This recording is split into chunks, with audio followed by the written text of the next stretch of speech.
नमस्कार,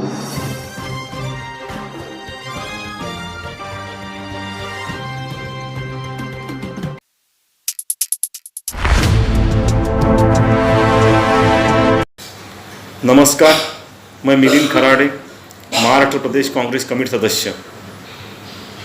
आज 4 फरवरी, आज के दिन ही सरदार वल्लभ भाई पटेल जी ने राष्ट्रीय स्वयंसेवक संघ यानी आरएसएस पर पाबंदी लगाई थी। 4 फरवरी 1949 में सरदार पटेल जी ने राष्ट्रीय स्वयंसेवक संघ यानी आरएसएस पर पाबंदी लगाई थी। सरदार पटेल जी का निर्णय आज भी सही था, ये साबित हो रहा है। कल देश के जाने माने क्रिकेटर, जो दुनिया के एक मशहूर क्रिकेटर में गिने जाते हैं, वो सचिन तेंदुलकर जी ने अपना एक ट्वीट किया है। वो ट्वीट उन्होंने रियाना नाम के एक पॉप सिंगर ने, जो भारत में किसान अपने मांगों के लिए पिछले 70 दिन से नई दिल्ली में आकर मोदी सरकार ने लाए हुए काले कानूनों का विरोध कर रहे हैं। हरियाणा का जो कदम है, वो कदम उनका, जो उनको स्वातंत्र्य दिया है मत व्यक्त करने का, उन्होंने व्यक्त कर दिया है। लेकिन बात सचिन तेंदुलकर जी की आती है।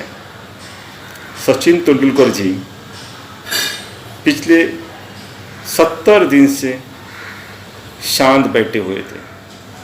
देश के किसान देश के हर कोने से अपने परिवार के साथ आकर शांततापूर्वक आंदोलन पिछले 70 दिन से कर रहे हैं।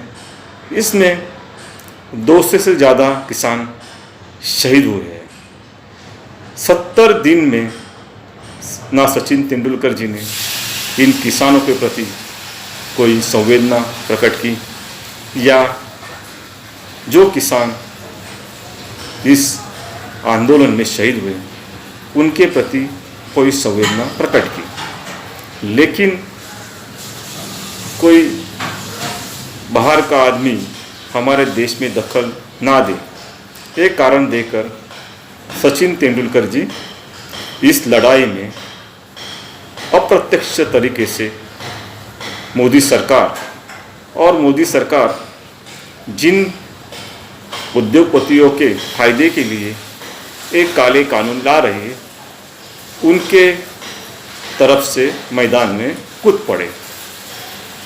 एक सवाल उठता है, सचिन तेंदुलकर जी, अगर आप पिछले 70 दिन से जिस तरह से देश के किसानों का आंदोलन कुचलने का, तोड़ने का प्रयास मोदी सरकार कर रही थी, तब आप शांत क्यों थे? आज किसानों को पूरी तरह से दबाने के लिए नरेंद्र मोदी सरकार ने जो किसान आंदोलन के अगल बगल में जो रास्ते ब्लॉक करके रखे हैं, कील के तारे लगाए हैं, बैरिकेड्स लगाए हैं, ये देश के किसानों के खिलाफ ऐसा दुर्भाग्यपूर्ण व्यवहार मोदी सरकार कर रही है। सचिन तेंदुलकर जी पूरी तरह से शांत बैठे थे। लेकिन कल सचिन तेंदुलकर जी कुछ उद्योगपतियों के, जिनका उनका बहुत ही करीबी संबंध है और ये कहीं छुपा हुआ नहीं है, पूरी तरह से देश की जनता सचिन तेंदुलकर जी का उस उद्योगपतियों के साथ जो रिश्ता है वो जानती है।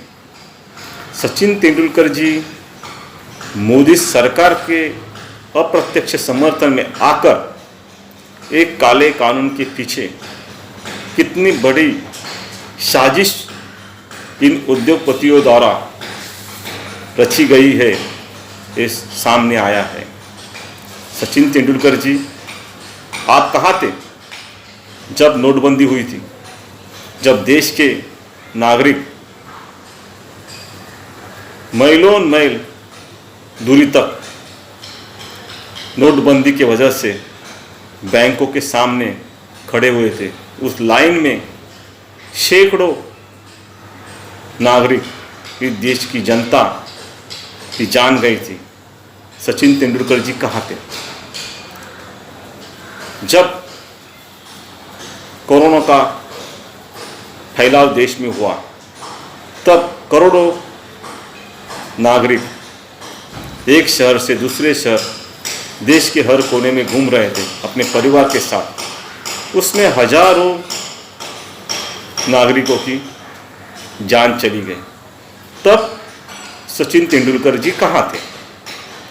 सचिन तेंदुलकर जी, आप अपने सरकार के काले कारनामों को छुपाने के लिए, कुछ उद्योगपतियों का साथ देने के लिए इस किसान आंदोलन को बदनाम करने की कोशिश मत करो।